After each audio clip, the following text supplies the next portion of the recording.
Iya. Assalamualaikum semuanya. Waalaikumsalam warahmatullahi wabarakatuh, Pak Heri. Siap. Baru nongol lagi. Waalaikumsalam. Baru kelihatan ini. Iya, Pak. Ada keperluan dikit tadi. Biasa kalau ke Masjid Ittihad pasti keperluannya itu ke toilet.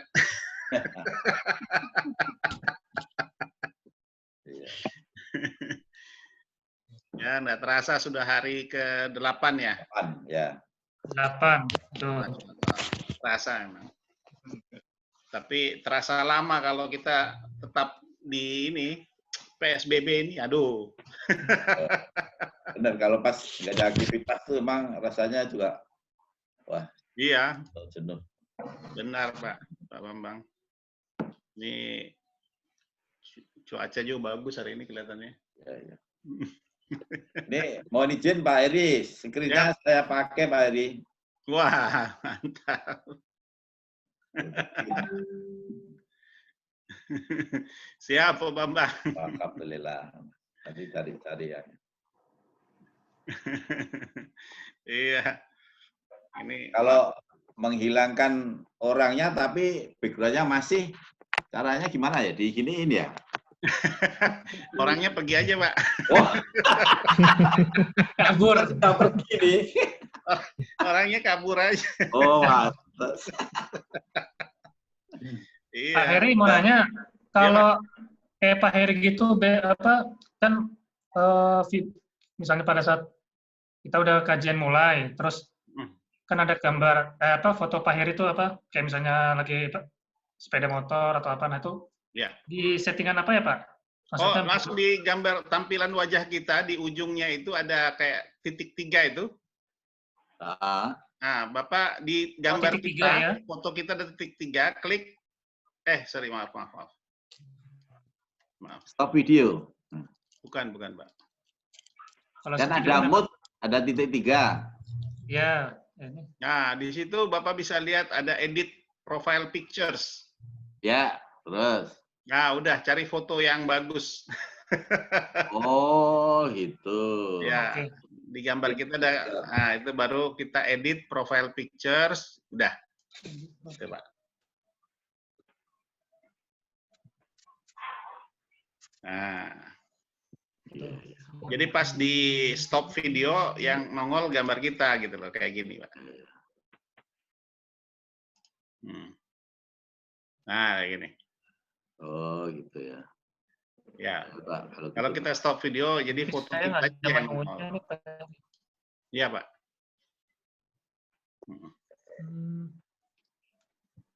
Terus setelah dipilih open ya? Iya, Pak. Setelah dipilih baru open. Ya, setelah pilih, misalnya kita pilih kita punya edit profile pictures. Nah, diklik itu nanti Bapak pilih sendiri mau di mana lokasi pictures kita gitu loh. Terus udah dapat nih fotonya. Langsung diklik aja fotonya, langsung open. Open ya, oke. Ya. Testing. Untuk bisa nongolkan foto kita, kameranya dimatiin. Oh, kameranya dimatiin. Ya, jadi kalau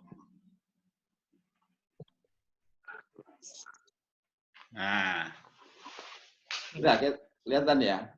Belum ya? Ini saya malah nggak ada menu edit profile picture, Pak Heri. Ya. Apa video setting ya? Mungkin.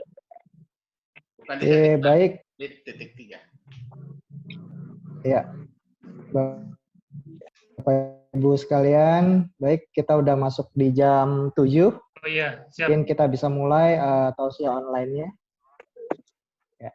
Assalamualaikum warahmatullahi wabarakatuh. Waalaikumsalam. Waalaikumsalam warahmatullahi wabarakatuh. Alhamdulillahirabbil alamin wa bihi nasta'inu ala umurid dunya waddin. Wassalatu wassalamu ala asrofil anbiya'i wal mursalin wa ala alihi wa ashabihi ajmain. Amma ba'du. Pertama-tama mari kita panjatkan puji syukur kehadirat Allah Subhanahu wa taala yang telah begitu banyak memberi nikmat kepada kita selaku hamba-Nya. Salawat dan salam juga tercurah kepada Nabi Muhammad Sallallahu Alaihi Wasallam yang dengan perjuangan dan kesabarannya menyebarkan ajaran tauhid sehingga bisa dikenal di seluruh pelosok negeri ini. Dan semoga kita semua termasuk hamba-Nya yang taat, yang mendapatkan syafaatnya di akhir zaman kelak. Terima kasih kepada pengurus klaster Marco Polo atas terselenggaranya tausiah online pada pagi hari ini. Insya Allah tausiah online terus berlangsung selama bulan Ramadan di waktu dan channel yang sama. Kami mengucapkan terima kasih kepada Ustadz Ibnu Rahman Al-Bukhari yang sudah berkenan untuk mengisi tausiah online pada pagi hari ini. Terima kasih juga kepada Bapak Ibu jemaah tausiah online Marco Polo dan juga jamaah Masjid Al-Ittihad Baginda Wisata dan sekitarnya. Semoga apa yang kita lakukan pada pagi hari ini menjadi amal baik bagi kita atas bertambahnya ilmu kita. Amin ya rabbal alamin. Sebelum kita memulai tausiah online pada pagi hari ini, ada baiknya kita buka acara ini dengan membaca kalimat basmalah bersama-sama. Bismillahirrahmanirrahim. Tausiah ini insya Allah akan berlangsung kurang lebih selama 45 menit dan akan dilanjutkan dengan sesi tanya jawab sekitar 15 menit. Perlu saya ingatkan sekali lagi untuk menonaktifkan mikrofon dan tampilan video Bapak Ibu sekalian selama tausiah berlangsung. Mikrofon ataupun tampilan video dapat diaktifkan kembali pada saat sesi tanya jawab nanti. Mari kita dengarkan tausiah yang akan disampaikan oleh guru kita, Ustadz Ibnu Rahman Al-Bukhari, dengan tema 4 keadaan batalnya puasa. Waktu dan tempat kami persilahkan. Tafadhol, Ustadz. Ya. Baik, sebelum kita mulai Bapak Ibu, perkenannya untuk mematikan audionya.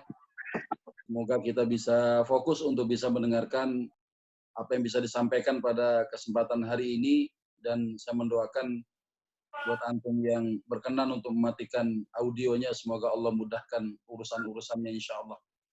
Amin ya rabbal alamin. Bismillahirrahmanirrahim. Assalamualaikum warahmatullahi wabarakatuh. Waalaikumsalam warahmatullahi wabarakatuh. Alhamdulillahi rabbil alamin. Wassalatu wassalamu ala nabiyyina Muhammadin khatamil anbiya'i wal mursalin wa ala alihi wa sahbihi ajma'in wa ba'du. Bapak Ibu jamaah dirahmati Allah Subhanahu wa taala, sudah kali ketiga insyaallah pertemuan kita pada kesempatan hari ini. Kita masih fokus untuk mempelajari fikih puasa Ramadan yang nanti insyaallah ke depan kita masih punya beberapa pertemuan lagi. Nanti kita akan bahas tema-tema yang lain seperti tema-tema terkait dengan zakat, ya, infak dan sedekah dalam tinjauan syariat itu bagaimana pelaksanaannya, bagaimana syaratnya, insya Allah kita akan bahas. Dan mudah-mudahan hari ini menambah khasanah keilmuan kita untuk meningkatkan kualitas amalan ibadah puasa kita tahun ini, yang kita berharap tahun ini lebih baik daripada tahun-tahun yang lewat. Walaupun dalam kondisi yang cukup ekstrim, dalam kondisi yang kita sama-sama tahu hari ini, tanpa mengurangi semangat kita untuk terus belajar, untuk terus meningkatkan ibadah, yang mudah-mudahan ya kita mendapatkan posisi istimewa di hadapan Allah Subhanahu wa taala. Hari ini insya Allah kita akan bahas terkait dengan 4 keadaan batalnya puasa. Ada 2 keadaan yang dialami oleh seseorang. Pertama adalah ada istilahnya orang itu melakukan tidak sengaja, kemudian yang kedua melakukan sesuatu karena lupa. Ya, ulama membedakan ada orang yang melakukan sesuatu tidak sengaja. Ada orang melakukan sesuatu karena dia lupa. Ini sesuatu yang berbeda. Sesuatu yang dilakukan tanpa kesengajaan, maka di situ dianggap oleh para ulama orang itu telah melakukan sesuatu dengan sadar. Ya, artinya dia sadar penuh terhadap apa yang dia lakukan, walaupun gak sengaja gitu. Nah, kemudian yang berikutnya adalah ada orang yang melakukan sesuatu karena dia lupa. Ya, sesuatu yang lupa ini kan yang hilang ingatan, gitu kan? Ya, ketika dia tidak ingat sesuatu, dia melakukan sesuatu karena dia lupa, maka ada hukum tersendiri terhadap itu. Maka dalam hal ini sebelum kita bicara tentang mana hal yang membatalkan puasa, mana hal yang tidak membatalkan puasa, kita lihat dulu tentang bagaimana kaidah ulama ya tentang 4 keadaan batalnya puasa. Yang pertama, ya kalau ada kita melakukan hal yang membatalkan karena lupa. Ya, lupa ini kan ya berarti yang hilang ingatan, dia tidak bisa mengontrol apa yang dia lakukan. Apa yang dia ucapkan, apa yang dia lakukan. Nah, terkait dengan keadaan lupanya seseorang ini, ya, sebagaimana Rasulullah Muhammad sallallahu alaihi wasallam beliau bersabda, "Man nasiya wa huwa shaim," barang siapa yang lupa padahal dia lagi puasa. Fa akala aw syariba, tiba-tiba dia makan atau minum, ya. Dalam kondisi misalnya orang tuh ya sedang berpuasa, tiba-tiba dia nenggak ya segelas air, ya kebetulan dia makannya 2 piring gitu kan, ya ketika lagi asik mau menyelesaikan satu suapan dia ingat lagi puasa, gimana urusannya nih gitu kan. Nah inilah ilmu yang bisa kemudian meningkatkan kualitas amalan kita. Ternyata terkait dengan adanya orang yang lupa ini menjadi hujah argumentasi fikih para ulama. Ketika ada seorang lupa dalam kondisi dia berpuasa, dia tiba-tiba makan, dia tiba-tiba minum, yang dihukumi adalah orang itu melakukan tanpa kesadaran dia. Ya, orang itu melakukan ya dia tidak bisa mengontrol perbuatan dia. Ya. Ketika dia makan atau minum, kata Nabi apa? Fal yutimma shaumah. Maka ketika dia ingat, ya dia wajib melanjutkan puasanya kembali. Ya. Kalau ibadah ya nggak pakai ilmu, ibadah dengan perasaan saja, ya barangkali ini bertentangan dengan hukum perasaan kita. Tapi ketika ada dalil, ya ketika ada dalil sebuah perbuatan zahir, ketika diiringi dengan keadaan yang orang ini melakukannya karena dia lupa, ya maka lupanya itu dimakfu oleh Allah Subhanahu wa taala. Ya, maka ketika ada orang berpuasa, dia kemudian dia lupa, dia makan, dia minum, walaupun dia makan sebakul, ya, walaupun dia minumnya ya 3 gelas yang gede-gede itu, ya tambah es batunya, gitu kan, ya dia lagi asik nongkrong, belengang-belengong karena kekenyangan, tiba-tiba dia ingat bahwa dia puasa. Ya, maka dalam kondisi ingat itu kata Nabi apa? Fal yutimma shaumah, maka dia tidak batal puasanya, lanjutkan saja puasanya. Fa innamallahu at'amah wa saqah. Karena dalam kondisi itulah Allah Subhanahu wa taala ya yang memberikan makan dan minumnya kepada seseorang ini. Jadi kalau ada orang melakukan sesuatu yang membatalkan, ya dasarnya apa? Karena dia lupa. Maka lupanya itu menjadi dasar puasanya tidak batal. Apa yang dia telah lakukan, baik itu dia makan, dia minum, ya maka ini bagian daripada rizki yang Allah berikan kepadanya. Fal yutim shaumah, kita dia lanjutkan. Ya, maka para ulama dalam kasus ini menyebutkan bahwa puasa orang yang melakukan sesuatu yang membatalkan karena dia lupa, ya maka puasanya nggak batal, dia tidak perlu mengganti ya puasa di hari yang lain, tidak ada kewajiban mengqadha'nya. Pada saat dia ingat fal yutimma shaumah, maka lanjutkan dia punya puasa. Ya. Nah, berikutnya yang kedua, keadaan yang kedua adalah melakukan hal yang membatalkan karena salah. Salah ini apa ini? Ya. Salah dengan lupa ini berbeda, ya. Kalau dia melakukan kesalahan, dia itu sadar bahwa dirinya lagi puasa, gitu kan? Dia tidak hilang ingatannya, dia tidak lupa bahwa dia sedang berpuasa, tapi dia melakukan hal yang termasuk perkara-perkara yang membatalkan puasa, tapi dasarnya karena salah. Contohnya apa? Seorang yang semenjak ya habis sahur, dia sholat subuh, gitu kan? Ya dia tadarus Quran, kemudian dia tidur. Ya, tidur dia, ya sekenyang-kenyangnya dia tidur, bangun-bangun kapan? Pak Adi, kira-kira bangun-bangun kapan nih orang? Jam 4 sore, Ustaz. Jam 4 sore, Masya Allah. Bangunnya setengah 6, ya setengah 6 dia bangun, setengah 6 sore. Ya, waktu itu kebetulan cuaca lagi mendung-mendungnya. Ya, suasana cukup mendukung, dia merasa bahwa dianggap udah maghrib, gitu kan. Ya, apa kata dia? Dasar nih orang rumah ini. Ya, udah maghrib gue nggak dibangunin katanya. Ya, harusnya gue bisa buka puasa, nggak dibangunin. Tiba-tiba dia menyangka bahwa hari itu sudah maghrib. Ya, dia makan, dia minum, ya. Kalau yang biasa ngudut, dia ngudut tuh, gitu kan. Ya, sebatang dia ngudut, kopinya juga kopi hitam tuh. Ya, nggak digulain, ya kan? Tiba-tiba lagi asik ngopi, azan baru kedengeran. Allahu Akbar, ternyata baru maghrib. Ya, dia salah menilai waktu, ya.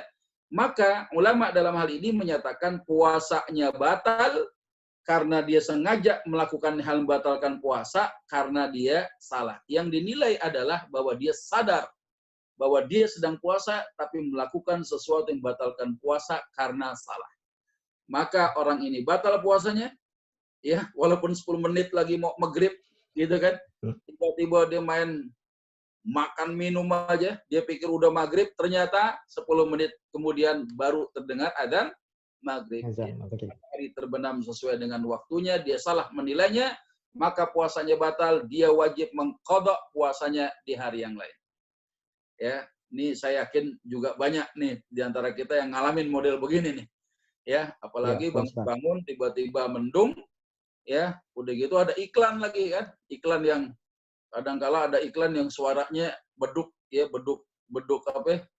Beduk adzan namanya suara adzan tuh sebentar. Ya, nah dia pikir dia lagi bangun loncat begitu, dia pikir apa? Oh, udah maghrib nih, nggak bangunin gua orang-orang rumah katanya. Ya, dia makan, dia minum, ternyata belum maghrib, puasanya batal, wajib dia mengqadha puasa di hari yang lain. Ya. Nah, kemudian yang ketiga, seorang yang berpuasa melakukan hal yang membatalkan, ya, puasa, dia lakukan secara sengaja, tapi ada uzur syar'inya. Ya, misalnya apa? Kemarin kita sudah bahas tentang orang yang dalam keadaan safar. Ya, jaraknya sudah terpenuhi, gitu kan. Dia mendapatkan rukhsah, dia kemudian melakukan hal yang membatalkan. Ya, karena ada uzur syar'i. Maka bagaimana puasanya nih, ya? Seorang yang melakukan perjalanan yang jauh atau seorang yang menderita satu penyakit yang akan bertambah parah kalau dia tetap berpuasa, ya, dan kalau seandainya dia puasa gitu ya, penyakitnya makin lama diderita, maka dia boleh saja melakukan hal yang membatalkan puasa, ya, karena puasanya batal, otomatis dia wajib menggantinya di hari yang lain.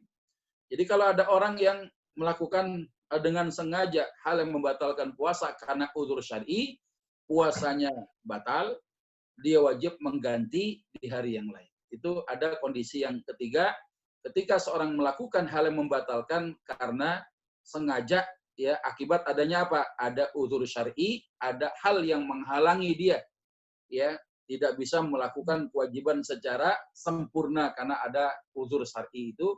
Dia melakukan hal yang membatalkan puasa, puasanya batal, wajib mengganti di hari yang lain. Kemudian yang keempat, melakukan secara sengaja. Ya, orang itu makan dan minum sengaja dia, tapi nggak ada uzur syar'i. Wah, ini bagaimana urusannya orang? Ya, ulama dalam hal ini menyebutkan beberapa pandangan ini.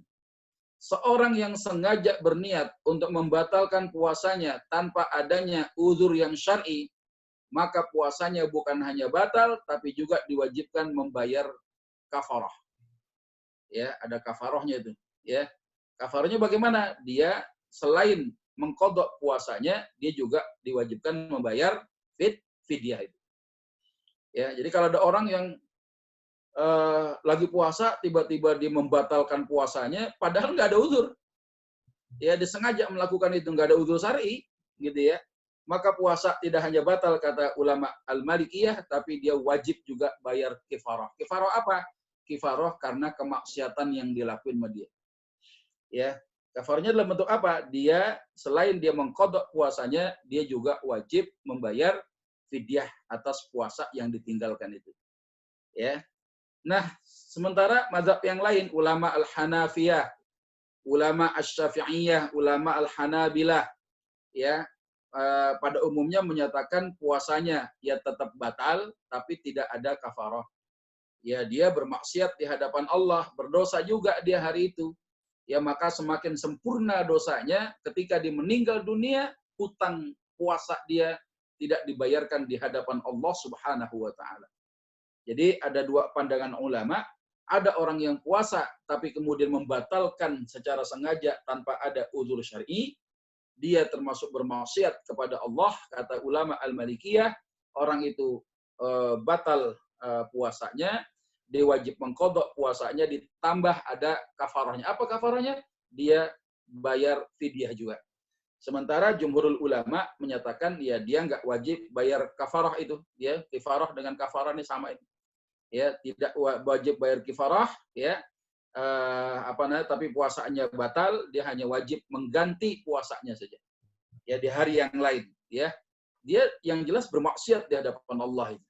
Membatalkan tanpa ada udzur syar'i, dia berdosa di hadapan Allah, maka semakin sempurna dosanya manakala dia ternyata tidak membayar hutang puasanya di hadapan Allah sampai kemudian meninggal dunia, naudzubillah min dzalik. Ya, itulah 4 keadaan yang ulama sampaikan. Pertama adalah kalau ada orang melakukan karena lupa, puasanya tidak batal, ketika dia ingat lanjutkan dia punya puasa dan tidak wajib mengqadha puasa. Kenapa? Karena puasa tidak dianggap batal. Yang kedua, melakukan ya karena salah. Salahnya apa? Salah menilai waktu. Ya, dia dihukumi puasanya batal. Kenapa? Karena dia sadar. Ya, dia hanya melakukan kesalahan saja, menilai waktu, tapi dia sadar bahwa dia puasa dan dia melakukan hal membatalkan. Ya, karena salah, ya salah menilai waktu, puasanya batal, diwajib mengqadha di hari yang lain. Ya, kemudian yang ketiga, ya sebagaimana ulama sampaikan, ada keadaan orang melakukan hal membatalkan puasa karena adanya uzur. Ya, maka dalam kondisi ini dia tidak berdosa, ya dia wajib mengqadhanya di hari yang lain. Sementara kalau ada orang ya yang membatalkan puasa tanpa ada uzur syar'i, dalam hal ini ulama terjadi perbedaan pendapat. Ulama Al-Malikiyah menyatakan tidak hanya batal puasanya, wajib mengqadhanya, ada kifarahnya apa? Dibayar fidyah ya 1 mud per hari ya dengan mengqadha puasa hari yang sebanyak dia lakukan hal yang membatalkan karena tidak adanya uzur syar'i itu. Sementara jumhur ulama menyatakan ya dia tetap batal puasanya, wajib mengqadha puasanya. Ya, maka dianggap bermaksiat di hadapan Allah ketika sebelum meninggal dunia dia belum membayar hutang puasanya di hadapan Allah Subhanahu wa taala. Nah, bagaimana qawaid ya? Qawaidul fiqhiyah para ulama terkait dengan masalah hal membatalkan puasa ini. Ya, di mana Al-Imam Al-Kasani ini salah satu ulama daripada mazhab Al-Hanafiyah di dalam kitab Al-Bada'i, ya beliau menyebutkan al-fitru mimma dakhala wa laysa mimma kharaja. Puasa menjadi batal karena sebab adanya sesuatu yang masuk ke dalam tubuh, ya bukan sebab sesuatu yang keluar, gitu ya. Selama ini kan kalau kita zaman kecil dulu gitu kan, ya lu jangan puasa jangan bercanda kelewatan lu. Emang kenapa mak kalau bercandanya kelewatan, muternya jauh. Wah, muternya jauh. Maksudnya kelewatan itu jangan sampai ya dia sampai bercanda kemudian jatuh-jatuhan tiba-tiba berdarah dengkul kita. Kadang kita takut-takutin sama emak kita tuh.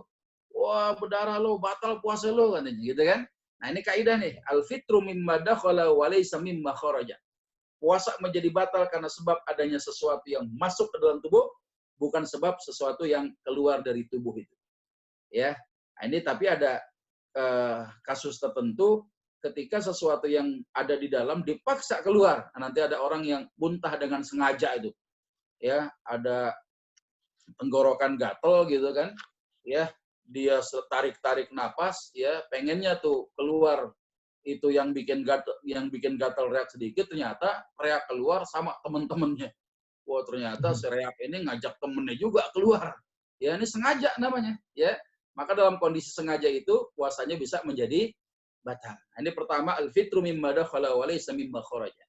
Ya. Kemudian yang menjadi patokan al-ibrah bil wusul ya ilal jawfi awid dimaghi, ya, yang menjadi patokan dalam hal batal atau tidak adalah apa? Ya, sesuatu yang sampai ke dalam apa? Bil wusuli ilal jawfi awid dimaghi, yang termasuk juga masuk kepada ya rongga ya, rongga perut termasuk juga bagian otak kepala kita, ya, termasuk dari mana? Ya, minal makharikil asliyah, ya, masuk kepada lubang aslinya. Ya, seperti apa? Kal anfi, seperti ya hidung, wal udhuni, ya, termasuk juga telinga, wad duburi, masuk juga ke dalam dubur.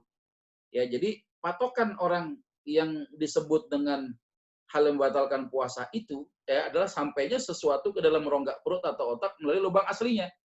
Ada 3 lubang sebagaimana Al-Imam An-Nawawi ya menyebutkan di beliau mazhab Syafi'iyah, ya, beliau menyebutkan masuknya ke hidung, ke telinga, termasuk dubur juga. Ini termasuk hal yang bisa membatalkan puasa kita. Ya. Dan bahkan beliau menyebutkan juga Al-Imam An-Nawawi ini, wujudul akli suratan yakfi li fasadis shaumi. Adanya bentuk aktivitas makan dapat membatalkan puasa, ya. Nah, ini seperti apa nih contohnya nih, ya? Hatta lau akala hasatan au nuwatan au khashaban au hashishan au nahwa dzalik. Walaupun orang itu makan bukan makanan sebagaimana yang kita paham, ya. Dia menelan batu kerikil, ya. Adik kuli lagi puasa kerja, lagi ngaduk semen, tiba-tiba lagi macul, ya, itu split masuk ke dalam mulutnya, ya. Maka kalau itu melewati rongga aslinya mulut, melewati tenggorokan, ya, kalau masih dalam mulut itu bukan disebut makan, tapi kalau sudah melewati tenggorokan itu disebut makan. Ya, dan makan yang dimaksud itu adalah walaupun bukan makanan sebagaimana maklum kita, ya, termasuk itu orang makan batu kerikil, biji-bijian, ada kayu, ada rumput, ya, atau yang sejenisnya, ya, sesuatu yang mimma la yukalu adah, yang secara kebiasaan itu memang bukan makanan. Mana ada orang makan batu kerikil, mana ada orang makan rumput, gitu kan? Ya, maka sesuatu yang mimma la yukalu adatan wa la yahsulu bihi qawamul badan, yang tidak bisa membuat badan ini kuat, yufsidus shauma, itu ternyata dapat membatalkan puasa seseorang. Nah, jadi udah bener tuh PSBB, antum mana-mana pakai masker tuh. Ya, kalau nggak pakai masker, bawa motor ngebut, ya tiba-tiba masuk deh tuh perumahan legenda ke klaster Marco Polo. Ya nggak, yang banyak pohonnya tuh, ada pohon kecapi, pohon duren. Tiba-tiba dia ngantuk, nguap, ketelan itu. Apa? Selembar, ya, daun kering. Ya nggak, dia lenguap, dia masuk tuh. Ya, maka kalau masuknya itu dia nyangkutnya masih di mulut, tidak termasuk makan. Tapi kalau melewati tenggorokan, dia disebut dengan makan, maka wujudul akli suratan yakfi li fasadis shaumi hatta law kana akala hasratan au nuwatan au khashaban au hashishan au nahwa dzalik. Jadi ternyata ya apapun itu termasuk daun-daun yang ketelan bisa membatalkan puasa. Nah, ini kata Al-Imam An-Nawawi rahimahullah, ya. Nah, termasuk juga makna jima. Wujudul jima min haitsil makna kafir li fasadis shaum. Adanya makna jima dapat batalkan puasa, ya. Bahkan apa? Hatta lau jama'a imra'atahu fi ma dunal farji fa anzala. Ya, au basyaraha au qabbalaha au lamisaha bi syahwatin fa anzala. Yafsudu shaumah. Ya, maka makna jima itu apa? Ya, seorang yang menggauli istrinya pada selain kemaluannya, ya, pada selain kemaluan si istri ini, nah itulah dalam makna jima hakiki. Tiba-tiba itu orang keluar, ya, mohon maaf spermanya, ya, ada raba-rabaannya, ada menciumnya atau menyentuh istri kita dengan syahwat, tiba-tiba keluar sperma, maka batallah puasa dia. Cuma masalahnya nanti kalau tidak terjadi jima, bertemu khitan istri kepada khitan suami, ya, keluarnya sperma suami tanpa terjadinya jima hakiki, apakah kemudian diwajibkan bayar kifarah apa enggak? Ya, nah, dalam hal ini, ya, orang yang bergaul jima, ya, siang-siang bulan Ramadan kepada istrinya, jima yang bukan jima hakiki, ya, seperti orang pemanasan begitu, ya, ada rabaan, ada ciuman, ada sentuhan dengan syahwat, tiba-tiba keluar spermanya, puasanya batal. Tapi tidak diwajibkan bayar kifarah, dia hanya diwajibkan mengqadha puasanya yang batal tadi. Kecuali, ya, terjadinya jima hakiki.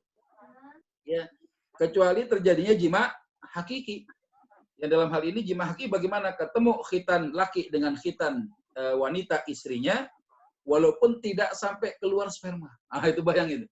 Kalau sudah ibarat bola, nggak cuma digocek-gocek doang, ya.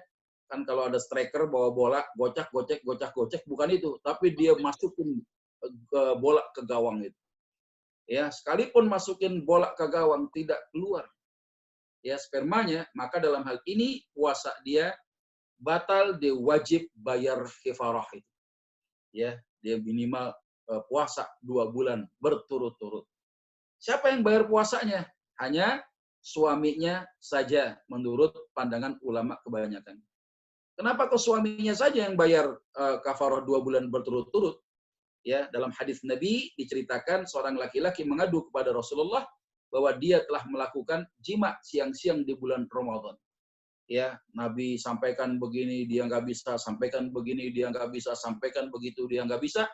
Ya, sampai pada akhirnya Nabi ketawa gitu. Kenapa? Karena ya orang miskin ini apa dia mau bayar kifarahnya itu? Ya disuruh puasa 2 bulan berturut-turut, dia nggak mungkin mampu. Ya, orang yang sebulan aja baru mulai udah batal. Ya, kemudian juga disuruh masih makan ya 60 orang miskin, dia nggak punya harta.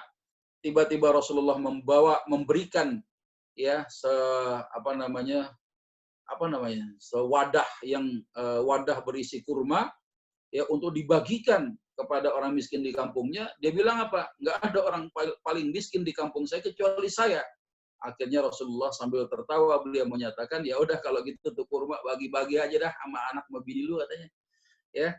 Jadi Masya Allah ternyata Rasulullah dalam hal ini tidak bertanya kepada si wanita istrinya. Ya, sehingga ulama termasuk ulama Syafi'iyah yang mewajibkan membayar kafarah 2 bulan berturut-turut adalah suaminya. Alasannya apa? Karena suami penentu terjadinya jima hakiki. Kalau kondisi fisik suami tidak ada yang berubah, seperti film Transformer itu, ya, ada robot, ya, yang bentuknya mobil tiba-tiba dia berubah, ya, jadi bentuk robot, ya tadinya mobil berubah jadi robot. Laki-laki pun begitu. Ketika dalam kondisi syahwatnya naik, ada sesuatu yang berubah. Tanda kutip ya. Perubahan ini yang menyebabkan terjadinya jima hakiki. Ya, dan tidak mungkin terjadi kalau si laki-laki tidak berkeinginan untuk menendang bolanya masuk gawang. Ya, nah ini jima hakiki, laki-laki yang punya pengaruh besar. Nah, sehingga ulama Syafi'iyah termasuk yang mewajibkan yang membayar kafarah adalah hanya suami saja. Si istri batal puasanya, hanya bayar sekali saja puasa. Ya. Nah, berikutnya ya disebutkan dalam kaidah yang lain, usulu athari syai' la ainih ilal halqi la yufsidus shauma. Sampainya efek dari sesuatu ya bukan yang masuk, bukan zatnya, bukan ainnya, masuk ke tenggorokan tidak batalkan puasa. Nanti ada orang nanya, bagaimana kalau seandainya orang menghirup yang obat asma itu ya, pentolin apa itu ya, dia asmanya kumat, tiba-tiba dia menghirup zat asam dari obat asmanya untuk ngurangin sesaknya itu. Nah itu biasanya merasakan efek tuh di tenggorokan, tapi zatnya sendiri nggak ada yang masuk sebenarnya. Ya, dia zatnya sendiri ya bukan termasuk yang membatalkan puasa dalam hal ini dengan adanya kaidah sebagaimana Al-Imam An-Nawawi menyebutkan itu. Ya, jadi sampainya efek dari sesuatu bukan bendanya ya ke tenggorokan tidak membatalkan puasa. Nah, itu termasuk menyemprotkan zat asam untuk orang asma itu tidak membatalkan puasa. Ya. Nah, apa sih yang membatalkan puasa yang disepakati ulama? Pertama, makan dan minum. Ulama sepakat ya bahwasannya makan dan minum termasuk hal yang membatalkan puasa.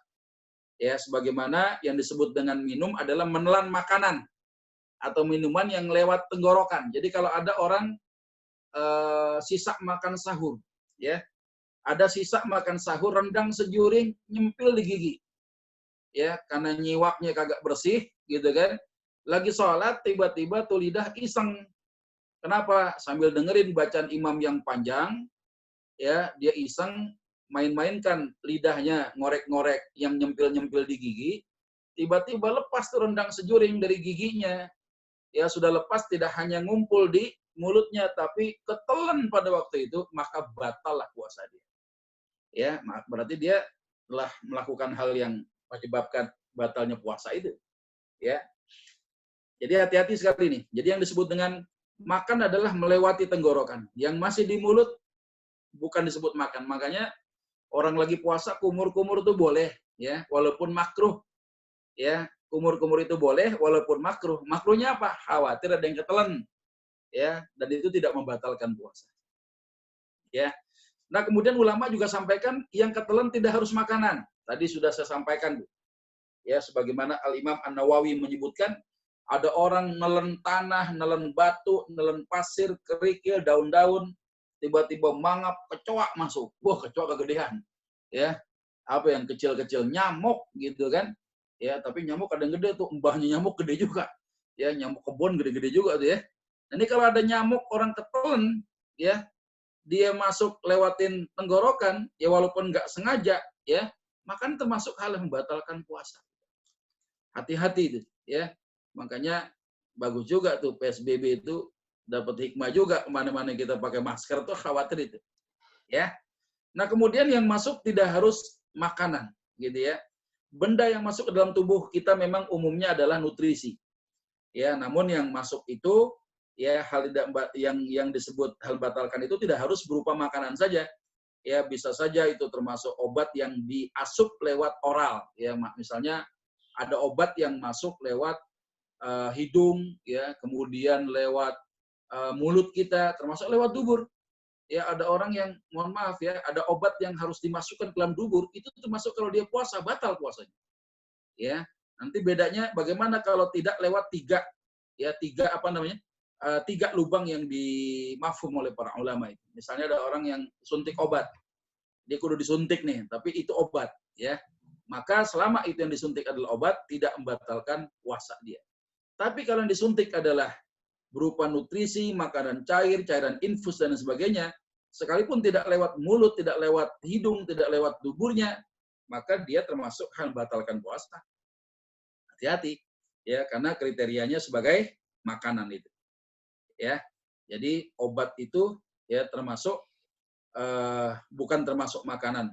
Ya, kalau itu ternyata obatnya bagian daripada makanan dan membuat orang itu menjadi seakan-akan dia mendapatkan asupan makanan berupa makanan cair lewat cairan infus itu, maka batal puasa dia. Ya. Nah, karenanya asap rokok, ya, asap sejenisnya yang secara sengaja dihirup, ya, itu termasuk hal membatalkan puasa bagi mereka yang sengaja menghirup. Ya, tapi kondisi bagaimana kalau ada orang yang berjalan dalam kondisi dia menghirup asap, misalnya asap daripada orang bakar ikan, gitu ya. Warung-warung Padang itu kan kadang belum buka puasa, mereka udah persiapan itu, bakar ikan di pinggir jalan gitu kan. Kita lewat, karena nggak bisa dihindarkan, itu asap itu. Maka itu termasuk yang tidak batalkan puasa. Ya, kalau rokok nih, ya kembali kepada, rokok ini kan bahasa Arabnya apa? Syurbut dukhon. Ya, syurbut dukhon itu apa? Minum asap katanya. Ya, jadi rokok itu syurbut dukhon. Ya, kalau orang Sunda mah orang mana? Orang Cilengsi, ngudut katanya. Ya, ngudut, ya ni'matul udud ba'dad dahar katanya. Ya, nikmatnya ngerokok habis makan katanya. Ini kalau ada orang ngerokok dia menghirup asap dengan sengaja, batal puasa dia. Ya, tapi buat mereka yang memang tidak sengaja memang tidak bisa dihindarkan, nggak mungkin gitu. Ya, karena asap ini sifatnya berterbangan di mana-mana, maka dia tidak termasuk yang membatalkan puasanya. Ya. Ini termasuk ini nih, wa minal aini ad-dukhan, ya. Dan termasuk daripada ain benda yang batalkan puasa adalah ad-dukhon, asap. Ya, lakin akan tetapi ala tafsilin harus dirinci juga. Fa in kana alladhi yashrabul an min ad-dawa'il ma'rufah. Ya, kalau asap itu adalah yang terkenal dihisap sekarang, maksudnya adalah itu tembakau, ya, aftara, maka dia termasuk yang dianggap membatalkan puasa. Wa in kana ghairah kadukhanit tobikh, ya, tapi kalau ada asap lain seperti asap atau uap makanan, ya, emak kita lagi masak kari ayam gitu kan, itu kari masya Allah, ya, wanginya, asapnya juga menggugah selera, ya, mau buru-buru makan aja dah gitu kan. Nah tapi kata ulama apa? lam yuftir hadza. Jadi dia termasuk yang tidak membatalkan puasa. Inilah pendapat huwa al-mu'tamad, adalah pendapat yang kuat yang banyak dipilih oleh para ulama. Ya, jadi rokok itu ya batalkan puasa itu, ya. Nah, berbeda dengan perokok pasif, terhisapnya asap rokok bukan karena disengaja, itu pun biasanya amat sulit kita hindarkan. Ya, kadang hidung ditutup, baunya tetap masuk, ya. Mirip seperti apa? Asap knalpot, gitu kan. Kalau ada orang menghirup asap rokok nggak sengaja dihukumi batal, bagaimana dengan asap mobil? Ya, asap knalpot mobil, knalpot motor, gitu kan. Itu kan dihindarkan. Karenanya dia tidak termasuk yang membatalkan puasa. Tapi kalau perokok aktif, dia bisa batalkan puasa dia. Nah, kemudian ketentuannya apa? Melewati tenggorokan, ya. Kalau benda itu sampai tertelan lewat tenggorokan, itu namanya makan. Tapi kalau sampai di mulut saja, maka belum termasuk hal yang membatalkan puasa. Ya, nah, ini kalau ada benda yang masuk lewat mulut sampai melewati tenggorokan, ya meskipun benda itu tidak termasuk lazimnya makanan, tetap saja ulama menganggap batal puasa seseorang. Ustaz, anak-anak lagi puasa, dia sudah balik, kenapa? Kalau dan headset, udah batal puasanya. Ya, kalau dan headset nanggung amat itu. Ya, jadi headset ketelan gitu kira-kira. Ya batal puasanya, walaupun bukan makanan. Karena melewati apa? Tenggorokan. Ya, itu bedanya tuh dengan ada di mulut dan tenggorokan. Kemudian masuk ke dalam tubuh, ini kriteria. Kriteria makan adalah masuknya benda-benda dari luar ke dalam tubuh manusia, meskipun tidak lewat mulut. Ya, yang dimaksud dengan rongga tadi itu hidung, mulut, duburnya. Ya, ada orang disuntik dengan cairan infus ya batal. Kenapa? Karena infus itu termasuk dia makanan, gitu ya. Dan ulama juga sampaikan hal membatalkan tidak harus sengaja, nggak sengaja juga kena. Ya, masuknya benda-benda ke dalam tubuh kita bisa dengan cara sengaja, ya bisa juga secara tidak sengaja. Dua-duanya batalkan puasa. Ya, nah makanya ngeri itu. Berenang itu tidak termasuk batalkan puasa. Tapi kan antum bisa saja nggak sengaja ketelan gitu kira-kira. Makanya dihukumi berenang itu dalam kondisi puasa, makruh hukumnya. Kenapa kok makruh? Karena khawatir ada yang ketelan gitu kira-kira. Ya, kalau yang ketelan baju renang tetangga sebelah sih masih gede, nggak bisa kita cegah ya. Ini air gitu kan. Yang ketelan air sekolam gitu kan. Ya, ini nggak sengaja kita ketelan batal. Karenanya apa? Makruh hukumnya dalam keadaan berpuasa berenang, tapi tidak batalkan puasa. Tapi ketika terjadi sesuatu, ya dia menelan atau tertelan, tidak harus sengaja. Nggak sengaja pun juga batal. Ini anak-anak kita kudu tahu. Ya, kadang-kala orang-orang tua juga banyak yang tidak mumtaz ya mempelajari fikih puasa ini. Yang kedua adalah jima. Yang disebut dengan jima adalah ketemunya khitan laki-laki suami kepada khitan wanita istrinya. Itu disebut dengan jima. Kalau zina, ya ini dua-duanya bukan pasangan suami istri. Ya, jadi yang disebut dengan jima yang memunculkan kafaroh adalah kalau sampai kemaluan seorang suami itu masuk kepada kemaluan istri. Ibarat bola ya ditendang masuk gawang gitu ya. Nah, ini disebut dengan jima, gitu kan? Nah, kondisi jima ini juga termasuk hal yang membatalkan puasa ya seseorang. Nah, sekarang pertanyaannya, ada nggak orang yang dia lagi puasa tiba-tiba lupa berdua jima? Mungkin nggak kira-kira? Ada nggak kira-kira kasus begitu tuh, Mas Adi? Gimana, Ustaz? Ada orang yang lagi puasa, dia nggak sadar kalau dia puasa, tiba-tiba dia jima laki bini siang-siang bulan Ramadan. Ada nggak kira-kira? Mungkin ada, Ustaz. Kalau itu mungkin terjadi, ya tiba-tiba pas udah kelar baru pada sadar, puasanya batal nggak? Batal, Ustaz. Enggak dong, kan lupa. Kan lupa. Ya. Lupa. Kalau orang itu lupa, dia nggak puasa, tapi emang nggak mungkin. Hampir nggak mungkin terjadi, dua-duanya lupa. Betul. Biasanya yang satu lupa, yang satu pura-pura lupa. Ini yang repot nih. Yang satu lupa, ya beneran, lupa dia. Yang satu, karena nanggung, pura-pura lupa aja dah. Nah, yang pura-pura lupa ini yang masalah. Dia harus mengingatkan yang lupa bahwa, lu kan lagi puasa bang, nggak bisa. Tapi kalau asli itu perempuan, sama laki, suami istri, ya tiba-tiba dia terjadi jima dalam kondisi puasa, dia lupa lagi puasa, maka puasanya tidak batal. Kenapa tidak batal? Ya dengan kias tadi itu, makan ya, summa akala au syariba, dia kemudian makan, dia kemudian minum, fal yutimma shaumah, ketika dia ingat terusin dia punya puasa. Tapi dia wajib mandi janabah untuk bisa melakukan ibadah yang memerlukan toharoh gitulah kira-kira. Tapi memang jarang kejadian ya, tapi kalau yang namanya fikih ya, suatu ketika tuh ada pertanyaan kayak begitu tuh. Ya, jadi kita tahu tentang kaidah itu. Ya. Jadi kalau lupa aman. Pokoknya lupa tuh nggak ingat. Orang nggak ingat, yang hilang apa? Hilang ingatan. Kalau udah orang hilang ingatan, ya rufi'al qalam an thalath. Allah mengangkat pena, tidak menghukumi kepada 3 orang, diantaranya siapa? Orang yang lupa sampai dia ingat. Gitu kira-kira ya. Nah, itu bisa saja terjadi. Nah, kemudian yang berikutnya adalah mengeluarkan mani dengan sengaja. Ini yang kemarin saya sentil sedikit, ada teman dari grup ngopi bareng Ustadz. Ngopi itu ngobrol fikih bareng Ustadz. Saya punya grup satu lagi itu tuh. Ya, ada ya 150-an orang lebih lah member kita. Nah, itu dia yang nanya begitu. Ustadz, bagaimana dengan video? Ternyata video itu sudah hampir 2 tahun yang lalu ya. Jadi angkat lagi. Ada seorang ustadz yang mereka dia menerangkan bahwa orang yang masturbasi itu dalam keadaan puasa itu nggak batal puasanya. Ya, itu nggak batal puasanya katanya.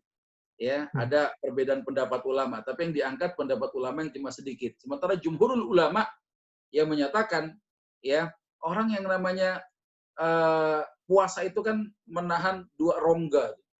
Makanya Nabi ketika ditanya, ya Rasulullah, apakah yang menyebabkan manusia ya itu berdosa di hadapan Allah Subhanahu wa taala?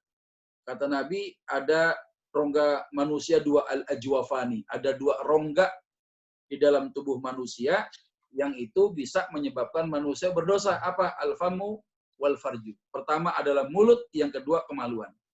Nah, makanya kita diperintahkan oleh Allah Subhanahu wa taala kita berpuasa untuk mengendalikan dua rongga ini. Ya, rongga mulut ya, syahwat untuk makan minum, sama rongga kemaluan, syahwat untuk birahi. Nah, termasuk ulama sepakat mengeluarkan mani dengan sengaja atau dibantu dengan tangan orang lain pun juga termasuk, kalau sampai mengeluarkan spermanya, dia termasuk hal yang membatalkan puasa walaupun ya dia tidak diwajibkan membayar kifarah. Tapi itu orang bermaksiat dalam kondisi puasa melakukan hal membatalkan puasa dia. Ya, ketika seorang secara sengaja melakukan tindakan-tindakan fisik, ya, misalnya nyerempet-nyerempet di tembok, gitu kan? Ya, dia misalnya melakukan tindakan sendiri atau dibantu dengan orang lain. Ya, misalnya orang lain itu bukan siapa-siapa, istri sendiri. Ya, istrinya disuruh ya menyenangkan ya hasrat si suami walaupun tidak terjadinya jima. Ini ada upaya-upaya semacam itu pun juga itu termasuk hal yang membatalkan puasa. Ya, kenapa? Inti daripada maqasid asliyah, maksud daripada diturunkannya syariat adanya puasa itu untuk menjaga manusia yang mengendalikan hawa nafsu mulut dan hawa nafsu kemaluannya. Maka termasuk masturbasi itu dalam kondisi berpuasa, orang itu batal puasanya. Ya, dia tidak wajib bayar kifarah, hanya wajib mengkodok puasa yang batal hari itu saja karena masturbasi. Dalam istilah bahasa Arab istimna namanya. Ya. Nah, kemudian ini tadi nih, terlanjur jima lupa padahal lagi puasa, gitu kan? Ya, lagi jima udah selesai, dia lupa. Ini ada yang lagi jima nanggung, dia baru inget, gitu kan? Ya, abang kita kan lagi puasa, tapi nanggung neng, nggak bisa terusin. Kalau dia nanggung inget tiba-tiba nerusin, maka puasanya dia batal, dia wajib bayar kifarah. Kenapa? Karena keadaannya berbeda. Yang tadi lupa ketika dia ingat. Ya sama kita makan udah sekenyangnya, dia lupa pas ingat belum minum. Nggak bisa diterusin. Wah, tanggung minum. Ya, tadi lupa. Ya sekarang kan ingat. Ya, maka dia tidak bisa meneruskan dia minum. Kenapa? Waktu itu dia ingat. Ya, jadi ini kias juga. Ya, para ulama mengatakan tidak batal puasanya karena apa? Dasar dia lupa. Ya. Nah, di mana mazhab Syafi'i dan mazhab Hanafi menyebutkan ini, ada sedikit ya. Bahwa ulama Syafi'i dan ulama Hanafi itu mengkiaskan orang yang makan dan minum di siang hari karena lupa. Jadi jima itu kalau lupa dia ya udah, kalau ingat fal yutimma shaumah. Lanjutkan dia punya puasa, ya.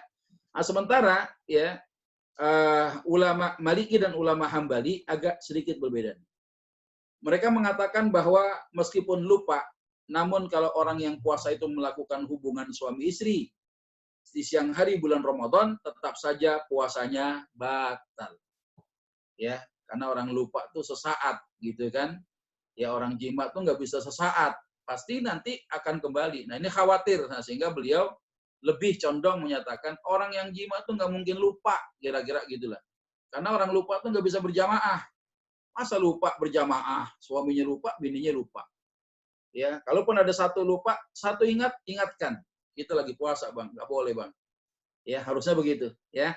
Jadi ulama berbeda pendapat dari sisi kebiasaan yang dilakukan oleh beberapa banyak orang terkait dengan jima.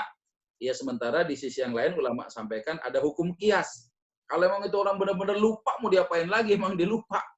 Ya, maka bisa dikiaskan dengan orang yang lupa makan dan minum siang-siang di bulan Ramadan. Ya, kemudian istiqa. Ya, istiqa ini muntah yang dilakukan dengan sengaja. Dia ngorek-ngorek, lak-lakan. Ya, dia mau buang reak keluar, ngajak teman-temannya sisa sahur dia tuh keluar semua akhirnya. Ya, maka dia termasuk hal yang membatalkan puasanya itu. Hati-hati itu.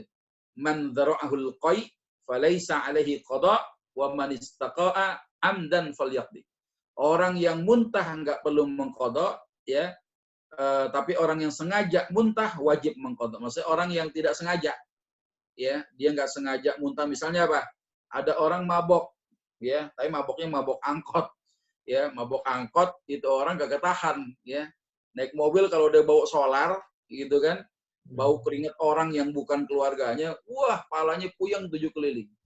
Ya, mendingan digaplokin pakai duit cepean 5 daripada dia naik mobil itu katanya. Gue juga mau digituin ya. Dikasih duit cepean 5 daripada naik angkot puyeng gitu. Tapi ini orang nih, dia naik angkot ya, dia mabok angkot. Dia bingung dalam kondisi mabok angkot tadi, dia muntah, maka muntahnya nggak sengaja. Sebanyak apapun dia muntah, dia nggak sengaja, maka tidak batalkan puasanya. Ya, walaupun kagak enak juga mulut berasa kering apa ya. Kalau memang dia merasa sakit, batalkan puasanya. Ya, tapi kalau mau terusin, nggak apa-apa. Kenapa? Karena orang itu dianggap tidak sengaja melakukan muntah, kecuali ada upaya untuk menyengaja mengeluarkan ya isi di dalam bagian tenggorokan sampai lambung dikeluar. Ya. Nah, yang kelima adalah murtad. Ya, orang yang sedang berpuasa, kalau tiba-tiba dia murtad, maka otomatis batal puasanya. Ya, hati-hati tuh. Ya, kita harus belajar tentang 10 hal yang membatalkan syahadat seseorang. Ya, orang tuh bisa dianggap murtad. Bagaimana dianggap murtad? Kalau ada orang puasa, dia nggak sholat, ditanya, lu ngapa nggak sholat, Bang? Sholat buat saya mah kagak wajib, puasa dong yang wajib. Murtad dia. Ya, kenapa? Dia meninggalkan sholat karena ada amat, ada kesengajaan. Ya, ada jahat gitu kan. Ada jahat di dalam hatinya, kemudian lisannya mengatakan bahwa sholat itu tidak wajib atas dirinya, dia murtad pada waktu itu. Syahadat ulang itu orang. Nah, pada saat dia murtad, puasanya batal. Ya. Tapi nanti kalau dia sudah masuk Islam lagi, dia wajib mengkodoknya. Ya, walaupun pada waktu itu dia belum sempat makan atau minum. Tapi karena murtadnya, dia batal puasanya. Ya. Nah, ini disebutkan ya oleh ulama dan disepakati oleh para ulama. Kemudian termasuk wanita yang mendapatkan haid atau nifas. Wanita yang lagi puasa tiba-tiba mendapati haid, maka otomatis puasanya batal. Ya, walaupun kejadian itu menjelang terbenamnya matahari. Menjelang ya, belum terbenam. Misalnya 15 menit lagi mau maghrib, dia bocor. Batal puasanya, gitu kan. Dia wajib mengkodok pada saat dia batal selama dapat darah haid itu. Ya, jadi nggak bisa nanggung-nanggung tuh. Ya Allah, nanggung amat 15 menit lagi, engkau mau tahu dah, engkau mau tahu. Ya Allah mau tahu, lo sok tahu katanya. Ya, nanti kadang-kadang kan gitu begitu sama hukum tuh.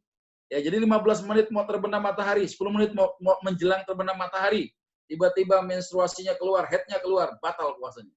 Hati-hati tuh. Ya, maka wanita ini wajib mengqadha puasanya. Ya. Nah, ini hal yang barangkali 4 keadaan tadi menyangkut hal yang membatalkan puasa, ya.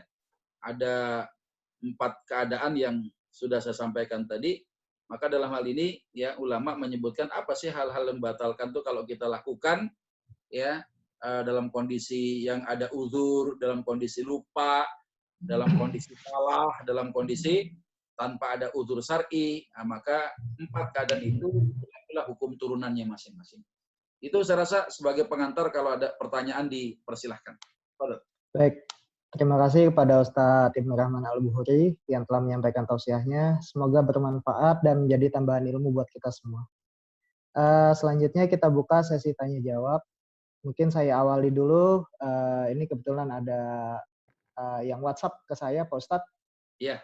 Dari Pak Haji. Beliau bertanya, dana zakat boleh tidak untuk membangun masjid? Karena ada seorang muslim yang zakatnya 40 miliar. Masya Allah. Itu pertanyaan yang pertama. Pertanyaan yang kedua, tanya tentang zakat asnaf sabilillah. Apa yang dimaksud berjuang di jalan Allah di zaman Rasulullah? Dengan sabilillah masa sekarang, karena sudah tidak ada lagi peperangan seperti dulu dalam rangka perluasan atau pembelaan agama. Silakan itu aja. Ya. Tapi di luar tema tuh ya. Ya, betul. Betul, nggak apa-apa, Ustaz. Langsung aja kita jawab ya. Ya, langsung dijawab. Ya. Ustaz. Ini kalau kita bicara tentang sodakoh itu kan ada 2 ya. Ulama di Indonesia itu membagi pengertian. Ada sodakoh yang sifatnya wajib ya, semisal zakat. Ada juga sodakoh yang sifatnya sunnah, namanya infak, kira-kira begitulah. Ya, nah sodakoh yang wajib itu namanya zakat. Zakat itu ada syarat dan ketentuannya. Tidak semua harta yang dimiliki oleh seseorang itu wajib dizakati kecuali yang terpenuhi syaratnya. Kalau dia terpenuhi syaratnya, maka dia diwajibkan bayar zakat itu sendiri. Yang kedua, penyalurannya kepada siapa, gitu ya. Kalau kita bicara tentang zakat yang ini termasuk ibadah yang mahdhah ya, ibadah yang memang memerlukan rukun dan syarat, maka penyalurannya pun juga demikian ya. Zakat itu tidak pernah keluar daripada 8 asnaf, dan 8 asnaf ini golongan orang, bukan lembaga, bukan badan, bukan bangunan. Gitu ya. Coba kita lihat di sini. Bagaimana Allah Subhanahu wa taala ya memerintahkan untuk mengambil harta-harta daripada orang-orang yang kaya itu untuk diberikan siapa? Kepada siapa? Ya kepada mustahik zakat ini. Di dalam surat At-Taubah ayat 60. Coba kita lihat. A'udzu billahi minasyaitonir rajim. Innamas shadaqatu lil fuqara wal masakin. Pertama adalah zakat itu hanyalah untuk orang-orang fakir dan orang-orang miskin. Wal amilin, ya para pengurus zakat. Wal amilina 'alaiha, yang mengurusi pengambilan zakat dan menyalurkannya. Wal muallafati qulubuhum, para muallaf yang dibujuk hatinya untuk cenderung kepada Islam. Wa fir riqab, untuk budak. Wal gharimin, kepada orang yang punya hutang. Hutangnya karena hajat asliyah. Hajat asliyah itu adalah kalau dia tidak terpenuhi hajat asliyahnya, maka hidupnya jadi nggak normal. Apa contohnya? Dia berhutang sembako di warung. Itu hajat asliyah. Meninggal. Ternyata suami ketika menafkahi keluarganya dia nggak mampu, dia berhutang sama warung sebelah. Ya ada tuh hutang kira-kira sekian kintal beras, sekian kilo telur. Ya ini namanya dighorimin dia. Ya bayar itu. Gitu kan? Dia punya hak atas dibayarkan zakat atas hutang-hutangnya itu. Ya. Termasuk juga apa? Wa fi sabilillah, orang yang berjuang di jalan Allah. Wa benis sabil, ya mereka yang dalam perjalanan bukan dalam rangka maksiat kepada Allah Subhanahu wa taala. Nah, cuma masalahnya yang tadi ditanya, boleh nggak sih kira-kira orang itu kalau punya zakat malnya itu 40 miliar? Ya, boleh nggak sih kalau 40 miliar ini dizakati untuk masjid dan lain sebagainya? Ya, kalau kita melihat ayat ini, bahwa 8 asnaf itu adalah menyangkut golongan orang, manusia. Orang miskin, orang fakir, ya 8 asnaf lah yang tadi disebutkan dalam surat At-Taubah ayat 60 ini. Maka kalau ada orang mau menyerahkan zakat buat masjid, bukan untuk bangunannya, tapi buat siapa? Buat para merbot masjidnya. Kita tahu dong, marbot masjid itu Masya Allah ya, tidak semua orang pengen berprofesi sebagai marbot masjid. Kenapa alasannya? Jaminan ya nafkah atas diri dan keluarganya kadangkala ada orang yang nggak ngurusin mereka. Kita jor-joran aja. Harusnya ya masjid sebesar Al-Ittihad itu ya satu marbot itu gajinya paling murah itu 7 jutaan. Ya, amin dong. Aminin dong. Ya, apa udah 7 juta nih sebulan ya? Amin. Udah belum? Belum. Belum. Amin. Hah? Jangan malu-malu ngomongnya. Udah belum? Belum ya? Tahu. Belum, Ustaz. Harusnya mereka digaji satu orang 7 juta. Belum lagi bicara imamnya. Imamnya mungkin di atas 10 jutaan itu harusnya. Ya, kenapa? Ya, itu tadi. Akhirnya apa? Ya, orang yang harusnya bisa hidup ya, terpenuhi nafkahnya. Ini kadang-kadang orang suka salah kaprah dengan istilah ikhlas itu. Ya, ikhlas itu ya jangan ditanya lah. Keikhlasan imam para guru-guru jangan ditanya. Ya, antum nggak berhak menilai keikhlasan. Kenapa? Karena urusan hati itu. Hati itu nggak bisa diselamin. Dan bahkan fikih itu tidak bisa menghukumi keikhlasan seseorang. Kenapa? Nggak ada tanda-tandanya. Tanda keikhlasan seseorang nggak bisa dihukumi dengan fikih. Kenapa? Karena urusan hati, gitu kan? Susah tuh. Nah, jadi jangan ada yang ini. Lu kan jadi berbuat ikhlas aja lo. Ya kita aja belum tentu mau, ya belum tentu bisa menghidupi anak keturunan kita dengan gaji yang mengandalkan gaji merbot itu. Maka adanya zakat yang sampai 40 miliar tadi, pakailah untuk santunan, tambahin ya gajinya merbot. Dari 3 juta jadi 5 juta, yang udah merbot senior 7,5 juta. Ya supaya apa? Dia punya anak jadi ulama, anaknya dikuliahin juga. Ya, anaknya dikuliahin dari uang hasil gajinya itu. Imam-imamnya bisa kuliah lagi. Bahkan imam-imamnya punya anak nanti ya karena gajinya begitu luar biasa, insya Allah ya tidak berkurang keikhlasannya di hadapan Allah. Justru kita wongke. Wongke itu apa? Memanusiakan manusia. Ya, coba nih kalau umat Islam ini sadar betul bahwa masjid itu punya kekuatan dahsyat itu. Ya, cuma kita nggak sadar. Padahal yang masuk ke Masjid Al-Ittihad itu orang-orang hebat yang tidak menyadari kehebatannya masing-masing. Ya, coba kalau masing-masing sadar, gue hebat, lo hebat, yuk kita bersatu. Cakep udah. Ya, nggak ada lagi orang-orang yang kesusahan, insya Allah. Ya, ini kan masya Allah boleh diberikan zakat mal itu, tapi bukan untuk bangunan masjid, kepada orang yang bertugas di masjid. Ya, bisa saja imamnya ya gajinya mungkin nggak cukup, ya anaknya 5, bininya 3. Ada imam masjid ya? Ada nggak di Al-Ittihad itu? Ya, anak 5, bini 3. Yang satu masih gadis, belum punya anak. Tapi kalau udah punya anak bisa 10 itu. Ya. Nah, jadi ini bagaimana mencukupinya? Nah, sehingga perlu adanya zakat tadi. Boleh. Ya, bukan untuk bangunannya. Nah, untuk bangunan bagaimana? Ada yang namanya sedekah sunnah. Ya, yang namanya infak dalam bentuk apa? Wakaf, ya, infak konsumtif, infak produktif, kan gitu kan?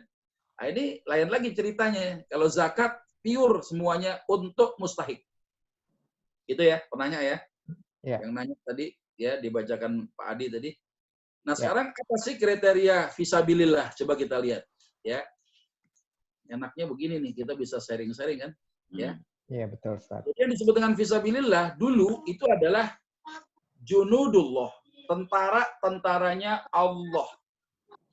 Ya, mereka adalah fisabilillah. Orang-orang yang berjuang bersama Rasulullah membela agama Allah di kampungnya, orang kaya, Pak. Tapi ketika mereka berjalan menuju medan pertempuran, yang perjalanannya 2 bulan berjalan, 2 bulan perang, 2 bulan pulang. 6 bulan, Pak. Bayangin itu. Ya, 2 bulan melakukan perjalanan untuk bertemu lawan, ya. 2 bulan terjadi pertempuran, ya.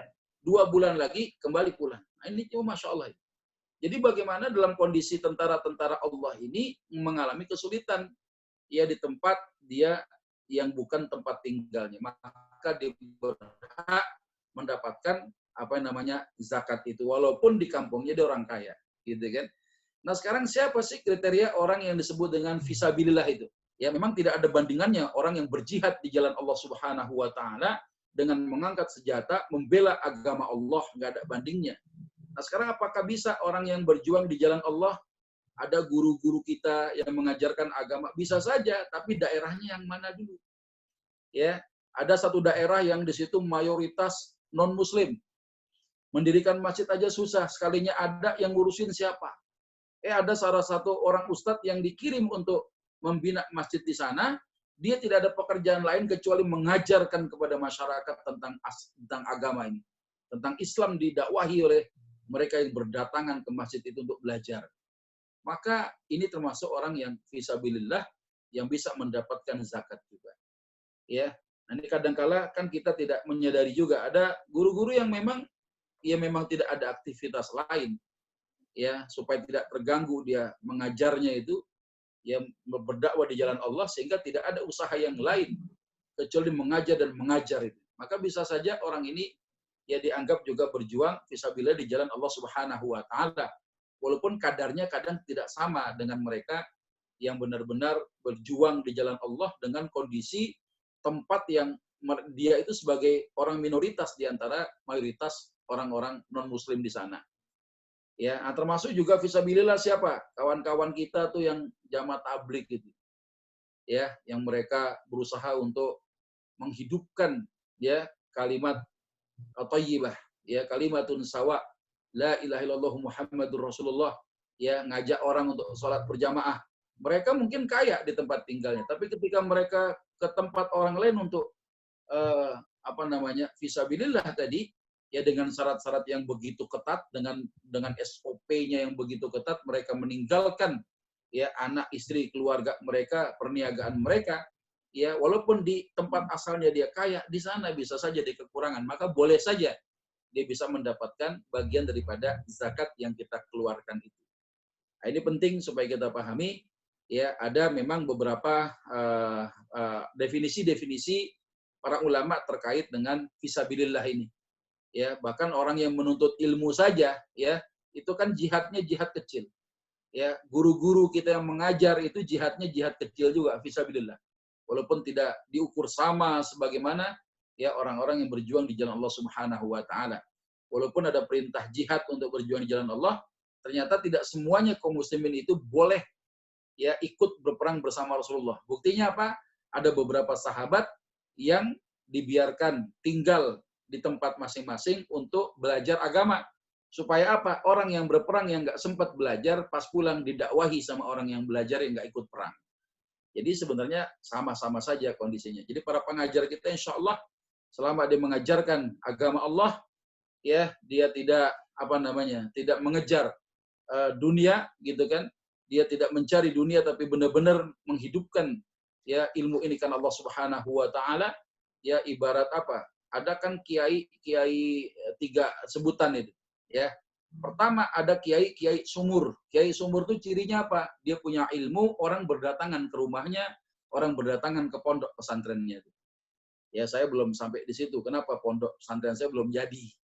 Ya, di Bogor baru tanah doang itu. Ada 1.650 meter wakaf daripada salah satu jamaah ya Bu Haji di Setiabudi. Saya belum sempat bangun. Kenapa? Ya karena memang nggak ada dananya sehingga belum sempat ya kita bangun ya di sana. Jadi orang itu berdatangan ke kiai sumur ini gali ilmu, ya, ibarat filosofi sumur, airnya digali oleh orang yang berdatangan ke sumur itu dari penjuru manapun, ya, datang ke rumah kiai untuk menggali ilmu sampai beliau wafat meninggal dunia. Kemudian ada lagi kiai ibarat kiai Sungai Bengawan Solo. Ya, apa tuh filosofi Sungai Bengawan Solo? Mengalir sampai jauh. Wah, kayak saya nih kan rumah di Kuningan, ngajarnya di Cilengsi. Ya, rumah di Kuningan, ya, ngajarnya jauh-jauh gitu kan. Itu mengalir sampai jauh, ya, tanpa melihat strata ya keadaan orang-orang yang sedang membutuhkan ilmu itu. Ya, maka Masya Allah mudah-mudahan guru-guru kita terpelihara keikhlasan Allah Subhanahu wa taala. Amin ya rabbal alamin. Ada juga kiai, ya ini yang nggak enak nyebutinnya, kiai air pump. Ya, kiai air pump itu apa? Pakai nggak pakai tetap bayar gitu kira-kira. Kalau yang begitu repot tuh. Antum punya acara berhubungan sama manajernya, tiba-tiba acara Fosmeyer dibatalin. Ya, sepihak dari antum. Nah, udah DP yang 30% nggak dibalikin lagi udah. Nah, itu namanya kiai air pump itu. Ya, jadi mudah-mudahan dia bisa dibedakan lah mana yang fisabilillah, berjuang di jalan Allah Subhanahu wa taala. Ya, cirinya apa? Dia tidak pernah takut ya terhadap penguasa ya dan kehormatan dunia. Dia tidak takut uang dan kekuasaan, insyaallah. Ya, itu barangkali yang bisa disampaikan untuk pertanyaan pertama. Baik, ini banyak pertanyaan juga di Ustadz. Pertanyaannya dari Pak Taufik. Mau tanya Ustadz, biasanya setelah sahur atau pada saat mandi, kebiasaan yang kita lakukan setiap hari adalah sikat gigi untuk membersihkan bau mulut. Apakah kebiasaan sikat gigi tersebut dapat membatalkan puasa? Atau adakah waktu yang disarankan untuk sikat gigi saat berpuasa? Iya, jadi yang namanya sikat gigi itu kan merasakan ada efek ya, efek dari zat yang kita gunakan. Apa rasanya mint, tenggorokan jadi seger gitu ya. Itu kan sebagaimana Al-Imam An-Nawawi sampaikan tadi, bahwa yang namanya efek daripada zat ya, selama itu bukan zatnya yang ditelan gitu, tidak bulat-bulat itu tidak sampai masuk ke dalam tenggorokan kita, maka dalam hal ini ya orang yang berpuasa dia bersiwak, dia menggunakan pasta gigi, maka hukumnya tidak membatalkan puasa. Mungkin dihukumi makruh saja. Ya, karenanya kalau mau sikat gigi dilakukan karena kita menjaga kehati-hatian kita, ya harusnya dilakukan apa? Sebelum waktu subuh, gitu ya. Artinya di sebelum waktu subuh kita sudah lampu kuning, kita sudah siap-siap, gitu kan. Hentikan makan sahurnya sudah dirasa cukup, sehingga apa? Ya, kalau misalnya kita mau pun juga menyikat gigi kita, ya tidak ada kekhawatiran sesuatu yang masuk ke dalam tenggorokan kita. Kenapa? Karena belum masuk waktu imsak, waktu subuhnya itu. Tapi kalau dilakukan setelah waktu subuh bagaimana? Ya ada ulama yang menyebutkan ya hukumnya makruh, walaupun tidak sampai membatalkan puasa, kecuali batang sikat giginya ketelen gitu kan, sampai ngelewatin tenggorokannya nih, gitu kan. Baru itu disebut dengan batal. Tapi ketika efek kesegaran yang muncul daripada pasta gigi itu tidak membatalkan puasa kita. Ya wusulu athari syai' la ainih ilal halqi la yufsidu shauma. Sampainya efek dari sesuatu, bukan bendanya, bukan zatnya, ya odolnya mah habis gitu kan. Kena air tuh habis dia jadi busa jadi ada efeknya menyegarkan, maka sesuatu yang dirasakan di tenggorokan itu ya la yufsidus shauma, dia tidak membatalkan puasa. Tapi dihukumnya apa? Makruh juga. Kenapa? Jangan sampai lu baru mulai puasa tiba-tiba batal gara-gara kelolodan ya batang batang sikat gigi kelolodan patah gitu. Ya ada sedikit yang masuk lewat tenggorokan, kan saya sampaikan tadi yang disebut makan itu lewatin tenggorokan dan tidak harus makanan. Ya apapun, benda pasir, tanah, daun, ya apapun masuk ke dalam tenggorokan dia bisa membatalkan puasa. Dihukumi makruh saja. Ya gitu kira-kira ya. Jadi kalaupun siang-siang boleh nggak saya gosok gigi ini? Ya silakan aja. Cuma masalahnya adalah itu makruh gitu. Ya kemakruhan itu dihukumi. Kenapa? Khawatir ada yang tertelan. Gitu kira-kira Pak Adi. Ya. Baik. Terima kasih Ustadz. Masih ada 3 pertanyaan lagi, mungkin bisa dijawab dengan singkat, Ustadz. Pertanyaan dari Pak Ponidi yang pertama, bila non-muslim masuk Islam di pertengahan Ramadan, apakah puasa yang tertinggal wajib dikerjakan setelah puasa selesai? Kemudian pertanyaan yang kedua, pada masa Perang Badar, apakah sahabat Nabi tetap berpuasa atau menggantinya pada hari lainnya? Iya. Jadi yang pertama, kalau ada orang non-muslim masuk Islam di pertengahan Ramadan, apakah dia wajib mengqadha puasa yang paruh Ramadan yang dia nggak puasa? Ingat dong, syarat wajibnya puasa. Salah satunya dia harus beragama apa? Apa agamanya? Islam. Islam. Dia muslim, maka wajib dia Islam, puasa. agamanya harus Islam. Nah, berarti selama dia kafir, dia tidak diwajibkan untuk puasa. Ya, apakah dia setelah masuk Islam dia jadi seorang mu'allaf, kemudian pertengahan puasanya dia wajib menggantinya? Tidak. Karena dia apa? Al-Islamu yajubu ma qablah. masuknya Islam seseorang itu menghapuskan dosa-dosa selama sebelum dia masuk Islam. Dia selama kafir nggak sholat, selama dia kafir nggak puasa, kalau memang tidak masuk syarat wajib, dia melakukan hal itu. Ya, dia berdosa nggak? Dosa karena kekafirannya. Tapi ketika masuk Islam, Allah menghapus dosa-dosa dia. Asik banget kan? Ya, makanya orang masuk surga itu bukan tergantung kepada amal. Ya, tidak bergantung kepada amal orang masuk surga. Buktinya apa? Ada orang baru masuk Islam, tiba-tiba baru sholat, belajar sholat, meninggal 1 hari. Masuk surga dia. Kenapa masuk surga? Dosa-dosa dia, al-islamu yajubu ma qablah. Masuknya Islamnya dia, itu menghapuskan dosa-dosa sebelumnya. Jadi ingat, antum jangan ya menggantungkan diri dengan amalan, ya, bukan amalan antum yang menyebabkan antum masuk surga. Tapi kenapa? Rahmat dari Allah Subhanahu wa taala. Buktinya apa? Si kafir tadi diberikan kesempatan oleh Allah masuk Islam, tiba-tiba dia meninggal dunia. Masya Allah. Ya, keislaman dia menghapuskan dosa sebelumnya. Jadi kalau ada murni orang itu kafir masuk Islam di pertengahan Ramadan, dia kemudian baca 2 kalimat syahadat, dia kemudian mencoba untuk menjalankan syariat Islam, salah satunya di puasa di bulan Ramadan yang separuh bulan itu, ya maka yang separuh bulannya selama dia kafir nggak puasa, maka dihapuskan dosa-dosa itu oleh Allah Subhanahu wa taala, dia tidak wajib mengqadanya. Kecuali ada orang murtad, ya. Murtad dia tuh, ya. Selama masuk bulan Muharram, ya, 1441 Hijriah, tiba-tiba di pertengahan Ramadan dia masuk Islam lagi, ya. Maka dalam hal ini ulama menyebutkan dia wajib mengqadha, ya, segala bentuk kewajiban yang dulu pernah ditinggalkan selama dia murtad itu. Salatnya diqadha, ya. Kalau ada zakat yang nggak seperti keluarin dibayar, puasa yang setengah bulan itu pun juga harus diqadha. Lain dengan seorang yang sudah muslim, dia murtad, masuk Islam lagi. Berbeda. Baik. Ya, sama orang yang murninya dia kafir, dia masuk Islam, al-islamu yajubu ma qablah. Jadi masuknya Islam seseorang ini menghapuskan dosa-dosa sebelumnya. Wallahu a'lam bishawab. Ya, kemudian yang kedua, tadi yang ketiga apa tadi? Pada masa perang Badar, apakah Nabi dan para sahabat tetap berpuasa? Ya. Nah, ketika Rasulullah, ya, dalam perjalanan sajalah dikiaskan, kemarin kita sudah bahas, ya. Jadi pada saat Rasulullah melakukan perjalanan di bulan Ramadan, baik itu termasuk di tahun penaklukan kota Makkah, mungkin juga terjadi peperangan di perang Badar terjadi di bulan Ramadan, ya, maka Rasulullah ya kadang puasa, kadang beliau juga berbuka. Ini tergantung kepada kebiasaan, kekuatan kemampuan orang itu. Ya, kalau seadanya orang yang diajak sahabat berjalan ke medan perang Badar pada waktu itu, yang ternyata jarak safarnya sudah terpenuhi, dia kan mendapatkan rukhsah sebenarnya.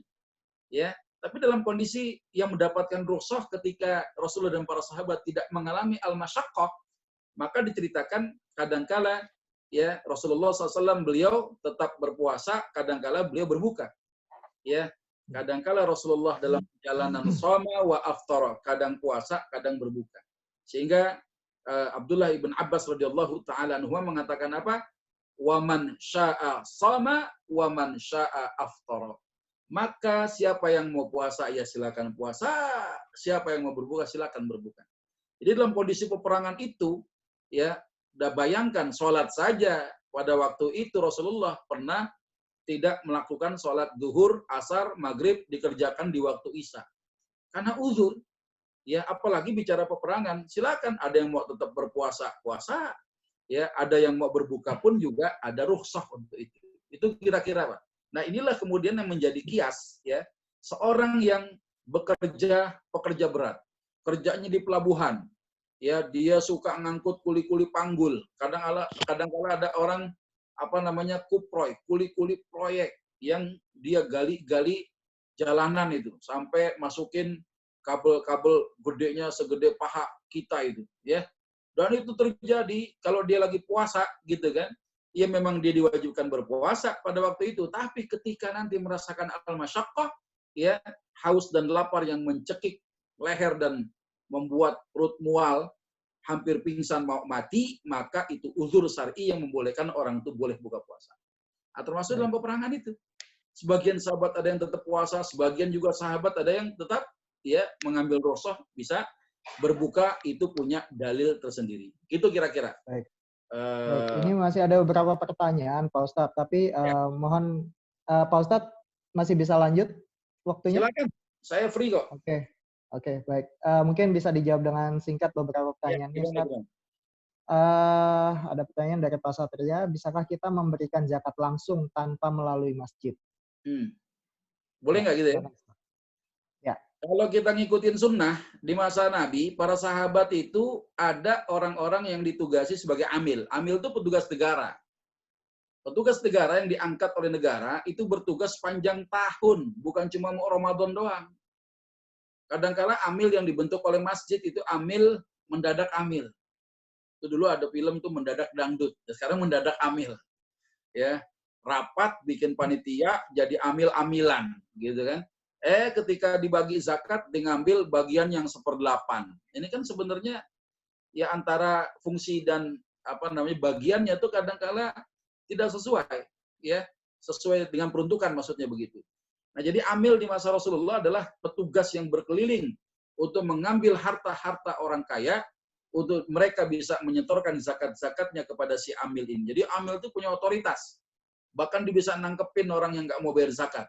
Bahkan dia bisa lapor khalifah untuk menyita harta-harta orang kaya yang nggak mau bayar zakat. Tapi amil di Masjid Al-Ittihad begitu enggak. Ya, datang ke rumah orang kaya gitu kan, saya mau audit harta bapak, kita dimarahin. Kita nggak punya otoritas. Ya, ada orang kaya mangkir, kita lapor sama polisi. Mana ada polisi yang dibentuk satuan anti orang yang bayar zakat? Ada nggak? Nggak ada. Nah, sehingga walaupun begitu, tetap ya, untuk supaya lebih merata ya penyerahan zakatnya itu, maka boleh saja masjid mengangkat amil-amil. Ya, cuma saran saya jangan cuma pas Ramadan doang kerjanya. Jadi amil ini dibentuk ya sepanjang tahun, dan kerjanya memang itu. Dia membuat program, membuat bagaimana caranya menarik dana zakat, menyalurkan sesuai dengan tepat sasaran, membuat program-program untuk mengentaskan kemiskinan para mustahik, ya, itu boleh saja, silakan. Ya, nah, ketika masyarakat dihadapkan dengan fenomena yang sampai sekarang pun masih jadi ya cerita tersendiri di antara kita sekalian, ada amil-amil yang tidak amanah. Ya, amil-amil yang tidak amanah. Kenapa? Karena ada warga yang teriak, kok saya nggak dapat. Ya, padahal keberlimpahan penerimaan harta zakat yang diterima oleh amil itu ternyata cukup untuk disalurkan kepada mereka-mereka yang termasuk mustahik. Ya, akhirnya apa? Ada musi nggak percaya. Ada orang kaya punya harta dinyalurin langsung ke mustahiknya. Ya, kalau ditanya boleh apa enggak? Ya boleh-boleh saja. Ya, silakan saja. Tapi kita khawatir kalau yang diserahkan adalah lingkungan yang terdekat dengan tempat tinggal si muzaki ini, ya dari masjid dapat, dari dia dapat, jadi tidak merata. Ya, khawatir di situ peruntukannya tidak maksimal, tidak optimal penggunaannya. Baik. Nah, sehingga kalau ditanya secara hukum boleh nggak saya langsung serahkan kepada fakir miskin yang saya kenal? Boleh. Dan lebih utama siapa? Zawil kurba, Bang. Ya, yang lebih utama yang antum harus berikan zakat itu kepada kerabat kita. Kerabat yang tidak kita tanggung nafkahnya. Nggak boleh ngasih zakat sama istri, tapi istri boleh ngasih zakat sama suaminya. Kenapa? Karena istri nggak wajib ngezakatin suami, maka suami miskin boleh terima zakat dari istrinya. Nggak boleh ngasih zakat sama orang tua. Kenapa? Karena orang tua pun juga mereka yang wajib kita nafkahi pula, apalagi orang tua yang tidak punya penghasilan. Ya, tidak punya lagi ya usaha-usaha yang bisa menghidupi, menafkahi dirinya. Nah, jadi kalau ada ditanya boleh nggak sih? Boleh. Ya, singkat saja boleh. Baik. Boleh nggak ngasih tanpa ke masjid, tanpa kamil? Boleh. Silakan aja. Boleh. Cuma memang kalau ngikutin sunnah Nabi, semua terpusat kepada amil. Tapi celakanya amil kita ada dua. Amil negara sama amil swasta. Ya, amil negara, Basis sendiri itu bukan pegawai negeri. Harusnya Basnas, Basis DKI itu harusnya jadi pegawai negeri. Ya, jadi petugas-petugas negara yang punya otoritas. Dibuatlah undang-undang tentang zakat, termasuk juga ya memberikan hukum otoritas untuk bisa melaporkan harta-harta orang kaya yang tidak mau bayar zakat. Ya, akhirnya apa yang hidup sekarang ya amil-amil dadakan ditambah amil-amil swasta yang konon secara administratif ini lebih lebih standar ISO gitu kan. Bahkan ya lucu juga ada milik negara yang dibentuk itu lembaga-lembaga amil malah belajar kepada lembaga zakat buatan swasta gitu. Aneh juga tuh. Harusnya kan menjadi rujukan adalah ya yang dibangun oleh negara gitu ya. Jadi selama Pak Jokowi tidak mengharamkan amil-amil swasta yang berkembang ya udah boleh. Tapi kalau Pak Jokowi bilang pokoknya zakat harus diserahkan kepada amil yang dibentuk oleh negara. Ada Basnas, ada basis DKI, basis basis kota dan seterusnya. Harus ke situ, udah. Yang swasta tadi haram. Masjid nggak boleh bikin amil. Sebenarnya begitu. Tapi karena hukum itu kan tidak ke situ kita kan. Pada akhirnya masjid punya amil, ya swasta-swasta bikin amil-amil juga, gitu kan. Akhirnya ya orang boleh saja. Tapi ketika ada mosi ketidakpercayaan terhadap penyaluran zakat itu sendiri, akhirnya orang beralih, gue langsung nyerahin aja dah, ya ke orangnya langsung aja dah, gitu kan. Ya boleh juga. Kalau ditanya masalah bolehnya, boleh dan tidak ada larangan. Wallahu a'lam.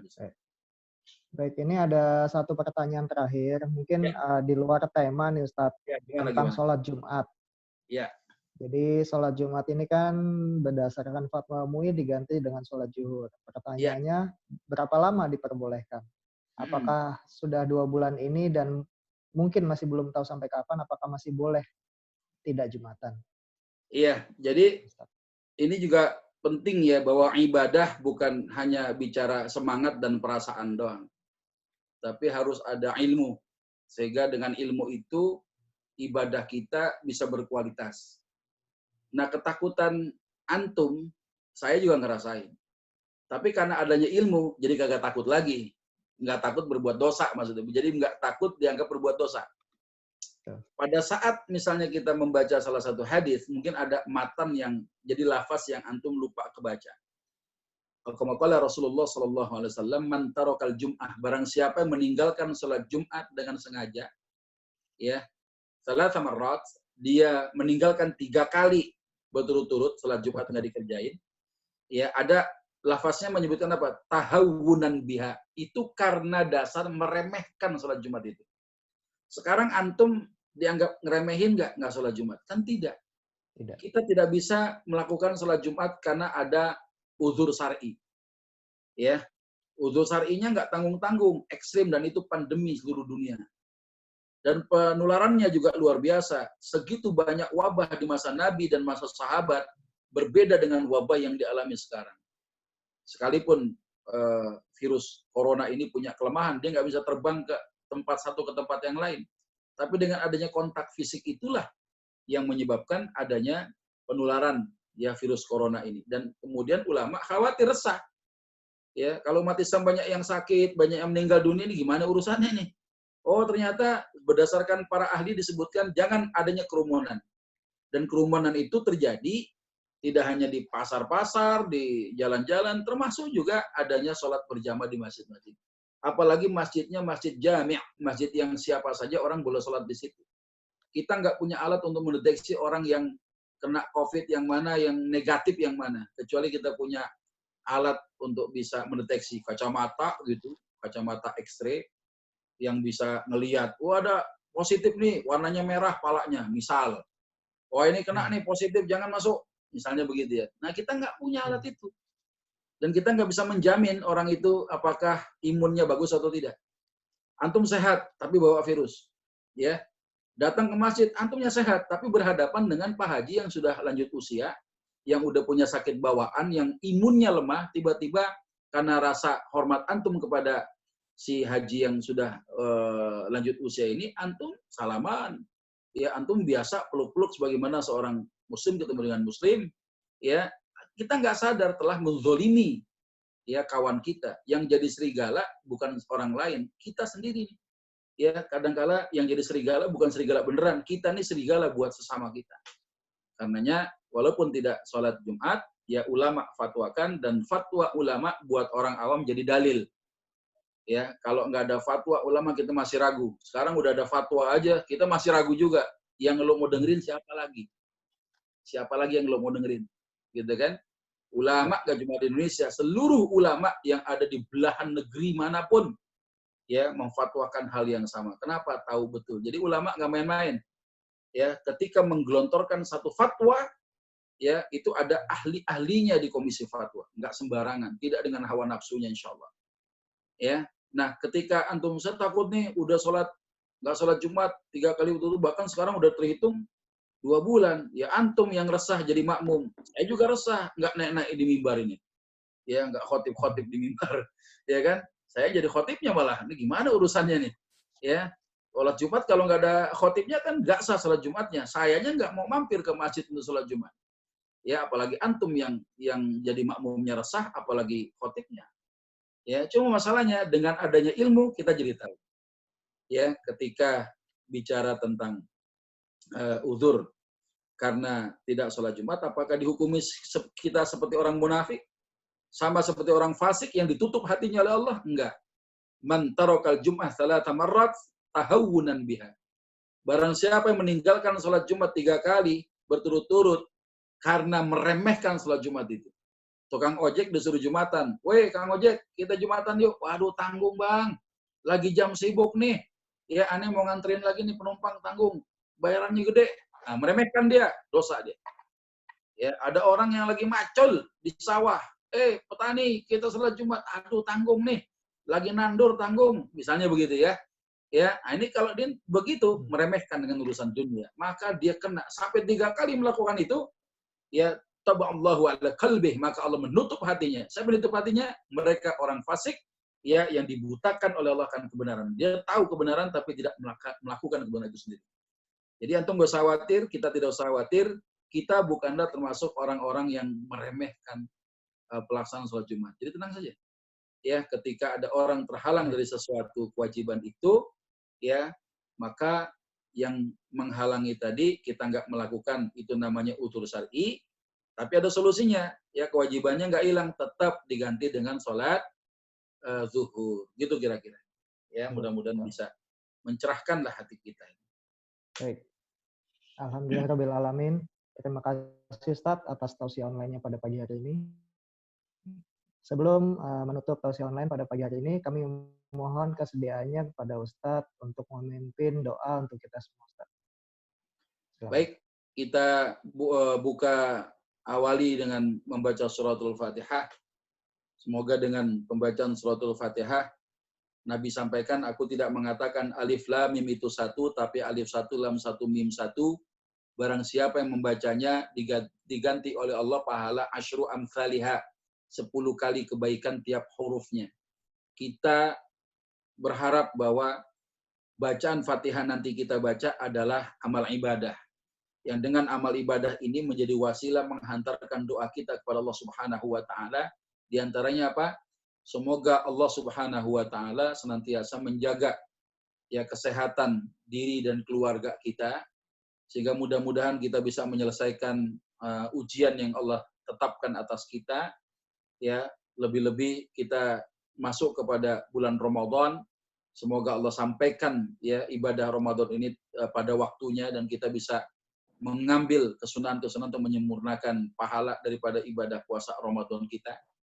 Dan kita doakan kepada mereka yang terpapar virus Corona, COVID-19, semoga Allah angkat dan sembuhkan penyakitnya. Sehingga kita berharap badai Corona ini trennya semakin menurun. Yang meninggal berkurang, walaupun tiap detik ada yang meninggal, ya, tapi yang sembuh juga, masya Allah, mudah-mudahan Allah kembalikan lagi kesehatan. Yang sembuh makin banyak, ya, yang meninggal mudah-mudahan datanya berkurang.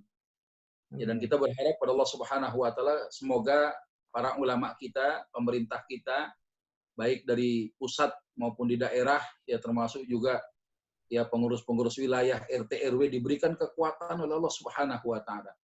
Ya untuk mengawal warga-warganya untuk senantiasa taat pada Allah Subhanahu wa taala, ya memperbaharui tauhidnya, ya memperbagus tawakalnya kepada Allah Subhanahu wa taala. Dan sekalipun masjid-masjid dalam kondisi lockdown, kita berharap pada Allah Subhanahu wa taala, Allah akan bukakan pintu-pintu masjid itu untuk kita sekalian.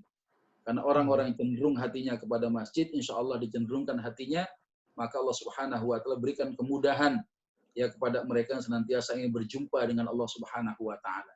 Karena mereka yang rindu berjumpa dengan Allah, Allah pasti akan mendatanginya. Tapi kalau ada orang yang nggak suka berjumpa dengan Allah, dia akan dijauhkan dari Allah Subhanahu wa Ta'ala. Mudah-mudahan. Dan pertemuan hari ini ya menjadi amal kebaikan buat kita semua, dari mulai hostnya, dari mulai orang yang menyediakan akunnya, dari orang yang merekod ya kajian ini sampai menguploadnya di YouTube, nanti orang nonton, orang lihat, mengamalkan ilmunya, insya Allah ya mendapatkan pahala yang sempurna di sisi Allah Subhanahu wa Ta'ala. Al-Fatihah. A'udzu billahi minasyaitonir rajim. Bismillahirrahmanirrahim. Alhamdulillahirabbil alamin. Arrahmanir rahim. Maliki yaumiddin. Iyyaka na'budu wa iyyaka nasta'in. Ihdinas siratal mustaqim. Siratal ladzina an'amta 'alaihim ghairil maghdubi 'alaihim waladdallin. Amin. Wa'fana ya karim, wa'fana ya maulana ya ma'bud. Irhamna ya Allah warham walidina warham amwatana wa amwatil muslimin. Allahumma bihamdil Fatihah wa bisirril Fatihah wa bi mu'jizatil Fatihah iftah lana bil khair waj'al lana min ahlil khair. Yassir ya Allah wa la tu'assir waqina ya Allah wa hasbun uradana lil khair fid dini wal akhirah bi rahmatika ya arhamar rahimin. Amin. Fiha salam wa akhiru da'wana alhamdulillahi rabbil alamin. Assalamualaikum warahmatullahi wabarakatuh. Waalaikumsalam warahmatullahi wabarakatuh. Terima kasih atas partisipasi Bapak Ibu jamaah tausiah online pada pagi hari ini. Mari kita tutup dengan membaca hamdalah dan doa kafaratul majelis bersama-sama. Alhamdulillahirabbil alamin. Subhanakallahumma wa bihamdika asyhadu an la ilaha illa anta astaghfiruka wa atubu ilaik. Saya mohon maaf jika ada salah kata yang kurang berkenan di hati Bapak Ibu sekalian.